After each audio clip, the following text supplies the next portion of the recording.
Jamiyat taraqqiyoti, davlatning barqaror rivoji va xalq farovonligi avvalo ta'lim tizimining qay darajada rivojlanganiga bog'liq. Bejizga ta'limga e'tibor, kelajakka e'tibor deyilmaydi.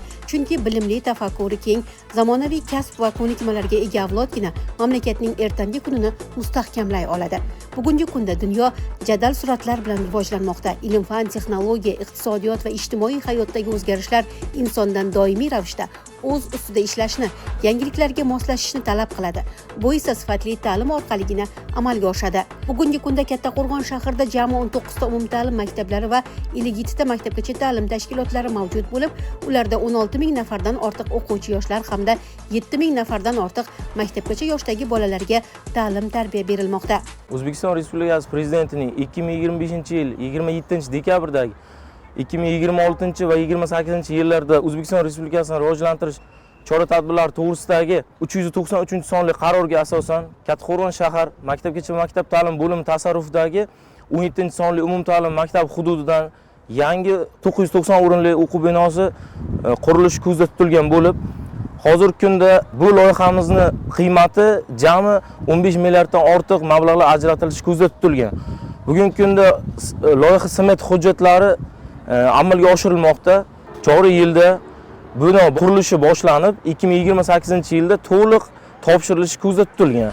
17-umumta'lim maktabi shaharning eng ko'p aholi istiqomat qiladigan Amir Temur mahallasi hududida joylashgan bo'lib, bugungi kunda ushbu ta'lim dargohida 1540 nafar o'quvchilarga malakali pedagog o'qituvchilar ta'lim berib kelmoqda.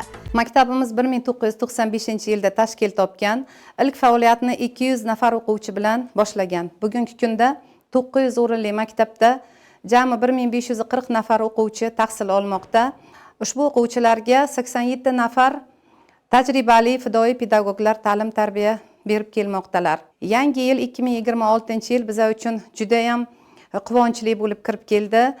Chunki O'zbekiston Respublikasi Prezidentining 2025-yil 27-dekabrdagi 393-sonli qaroriga binoan maktabimizga yangi bino qurilishi rejalashtirilgan. Bugungi kunda barcha ota-onalarimiz va jamoamiz ustozlari juda xursand, chunki maktabimiz 2 navbatda ta'lim-tarbiya berib kelmoqda. Men o'ylaymanki, ushbu yangi zamonaviy bino o'quvchilarimizni ta'lim sifatini yanada oshirishga, zamonaviy va qulay shart-sharoitlar yaratilishiga xizmat qiladi.